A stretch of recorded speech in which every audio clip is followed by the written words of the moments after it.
So I got in around 5 o'clock last night, got some dinner, and then promptly passed the fuck out, because that's what happens when you fly 13 hours across the world.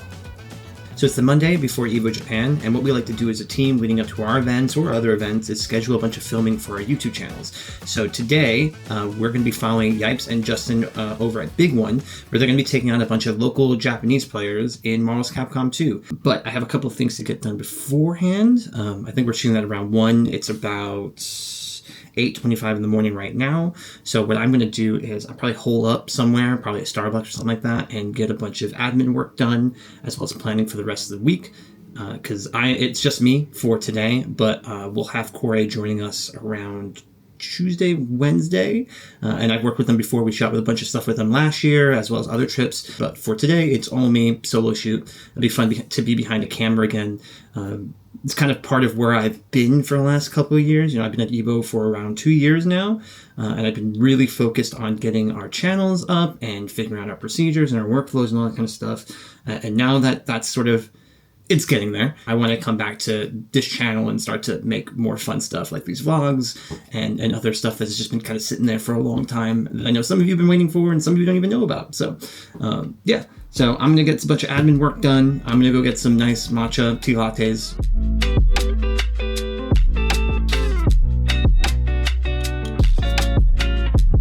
So he was like the coolest person I fought, but then there's, oh, it's Eita, look. Get that, this is a kid? Yeah. This is come here, Eita.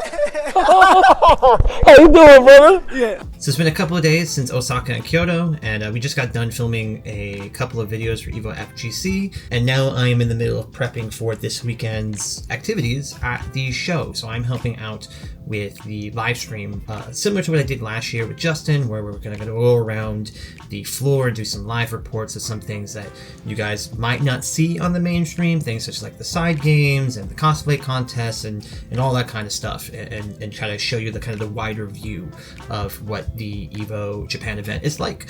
So I guess this is a good time to tell you about what I do now, especially because I haven't been making a lot of things for this channel in particular because of this job.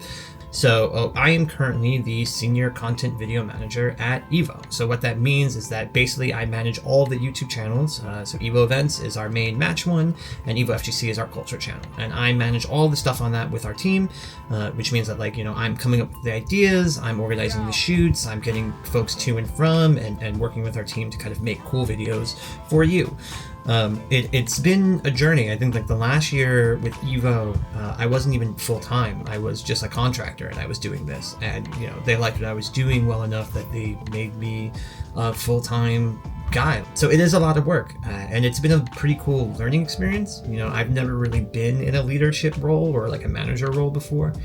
So there has been some, you know, some rocky times, but I think I'm getting, you know, my feet underneath me, which is why I'm kind of getting back to my channel and doing things like this and experimenting with a lot of content.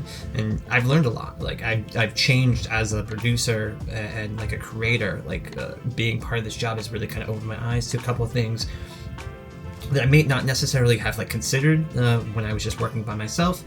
And I'm pretty excited about where that's taking me as a creative. You know, and it's not all like perfect, right? Like there's long hours and all kind of stuff. So like kind of learning how to find a balance, right, between my own personal ambitions and a deadline and all that kind of stuff. Like for instance, like I when I get into work, I really get into work. Like I'm kind of obsessive with the quality of my stuff and the stories that I'm telling and all that kind of stuff, to the point where like it's all I can really think of.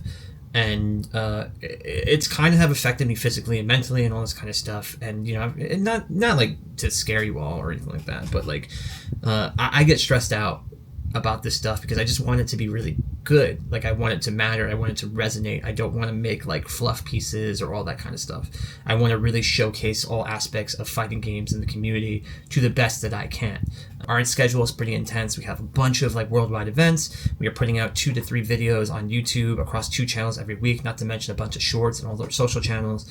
So it is a lot of work. And not to like scare anybody, but like, you know, I found myself recently like just getting so like, not depressed, but like it was a lot. And I had a close friend of mine, they were worried about me a little bit, and they're like, you work hard, you do really good work, and that part of that ambition, part of that obsession is part of your process. But you have to be careful now. Like, I'm 36. I can't be stressed out all the time. That's a lot taxing on my body and on my heart and all that kind of stuff. Like, my friend was like, really like, you have to be careful. You're at the risk. You're at that age where like you could have a heart attack if you are kind of going full throttle all the time. So like recently I've kind of scaled back a little bit and tried not to be so much like, not that obsessive. I still want it to be like good quality, all that stuff, but I want to kind of focus a little bit and compartmentalize and delegate what I can and make sure I set hard boundaries, right? I feel like I've been on the grind for 10 years. Ever since I've done the Tekken project in 2016, I feel like I have not stopped working, and like I don't take vacations, or I don't do this, or I don't really go out as much anymore. And like I feel like the last 10 years have been so focused on like work and making this come together, and whether it be Hold Back to Block or Evo now or all this kind of stuff, and making sure that like I have some security, right? And then get back to Hold Back to Block, because I've had a ton of projects. I've talked about them that are just kind of sitting on the side there, and I really want to get back to that and make those things again. Like we had a Making Up Strive thing I shot during the pandemic or lockdown, and I haven't really touched that. We had a Def Jam video that I was making during lockdown. I haven't really touched that. So I want to get back to those projects and kind of get back to my own creativity that can be a little bit more free form, a little bit more thing, and also apply the things that I've learned at Evo to Hold Back the Block. So we'll see how that goes. It's a process. Sometimes it's 2 steps forward, 1 step back, but I've learned to give myself a little bit of grace, and not to be too hard on myself. So I'm going to get a couple of things done today, some admin stuff, get all our schedules together, make sure everybody knows what they're doing this weekend, because Evo Japan does start tomorrow. And then I'm going to head to the venue a little bit earlier and show you guys what that looks like. I don't know how much of it is built out yet, but you'll get a little behind the scenes look at what Evo Japan looks like as it's getting built.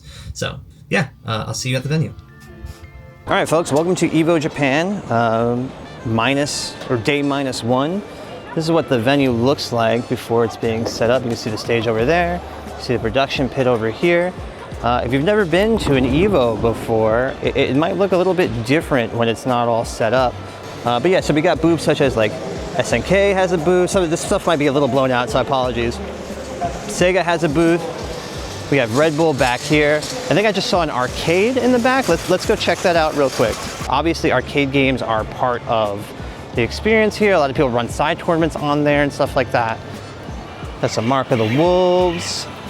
Oh yeah, so this looks like a setup for Mark of the Wolves for their side event, which I believe has a decent amount of entries. A lot of side events here at Evo Japan, they differ quite a bit.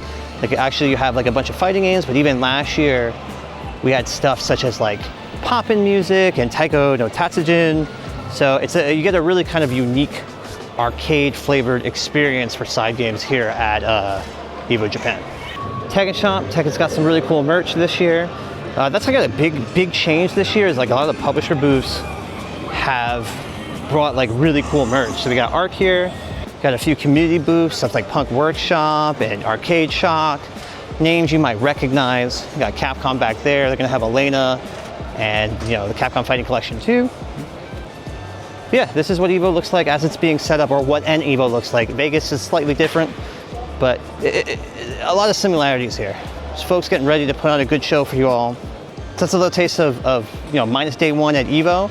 I'll see if I can do like a before and after. So you guys seen how this is going to be set up, or how it's being set up, and then hopefully after this I'll be able to show you what it looks like when everybody's here, because there's going to be a lot of people. Yeah, so you got to see what Evo looked like while we were setting up, and this is what an Evo looks like, at least in Japan, when you have like over 6,000 Street Fighter players in one building. We have like 6,000 Street Fighter players, 900 Tekken players, and a bunch of others. This is kind of wild.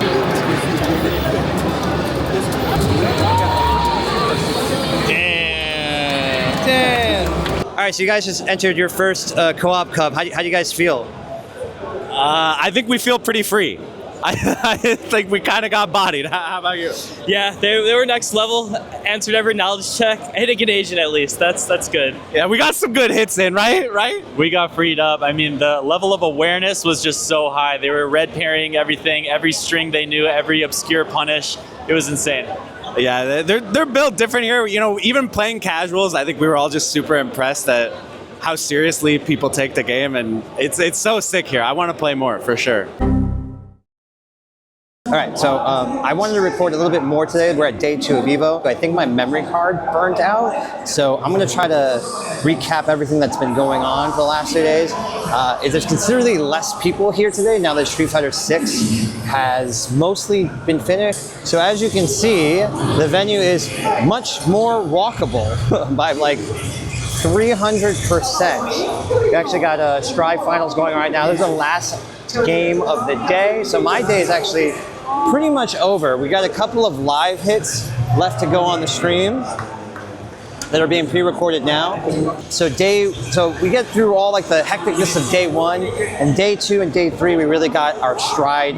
We really know what we're doing. We really got our workflow in place, and there's less kind of things to micromanage or figure out, because usually those days are full of top 8s and not individual pools or a lot of interview segments. So day 2 and day 3 are a lot chiller. I have a lot more energy. I was so tired last night. I'm battling jet lag, the heat in here. It's still pretty muggy. It's very muggy outside as well.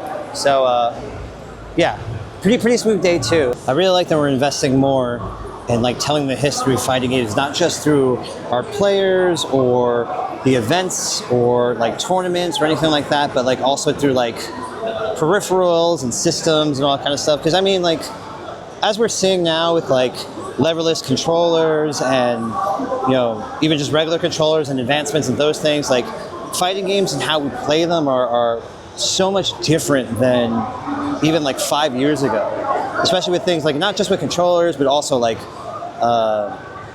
rollback netcode and the like, and being able to see that history physically, like with these guys here at the Peripherals Museum, it's really neat. I love the team tournaments here out in Japan. They're very unique.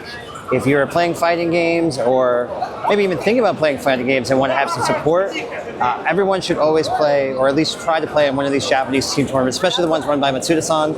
I'm a little biased because those are my first, if they get the chance. Because there's nothing like playing fighting games with your friends or being supported by people behind you. You know, you're doing really well, you have all these people cheering for you. It's a pretty unique experience. This is Beat Tribe. This is the Virtual Fighter 5 team tournament. I believe they're still doing qualifiers. This is going to have finals alongside Third Strike's Cooperation Cup tournament on the final day here. I don't know if I've talked about exactly what I'm doing at Evo Japan, or at least my roles and my duties, but a lot of it revolves around coordinating these live hits, which are kind of mini interviews that we're doing for the English broadcast stream, because the English broadcast stream, for day 1, we jumped around from different pools and stuff like that in different games. Today, we're focused on specific top 8s. I believe it's Granblue, Strive, and KOF 15. So I help facilitate all that stuff, but also I'm managing a team of videographers, and then I also have a remote team who is clipping out all the matches and building out a sort of playlist for our watch party recap stream with Wooly and Reggie. So we're doing a bunch of different experiments, and I have my hands in a lot of those pies. Sorry, Wooly.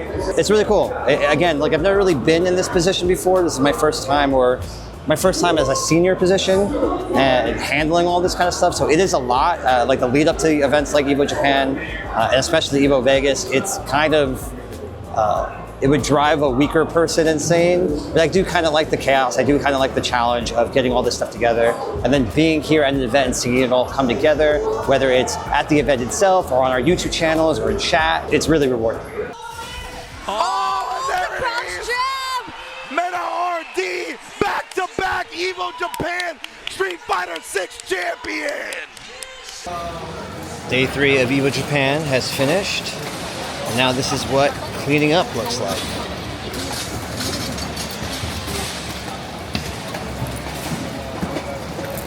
And that was my experience at Evo Japan. I hope you dig the vlog. This is sort of a different kind of style of video I've been trying to make.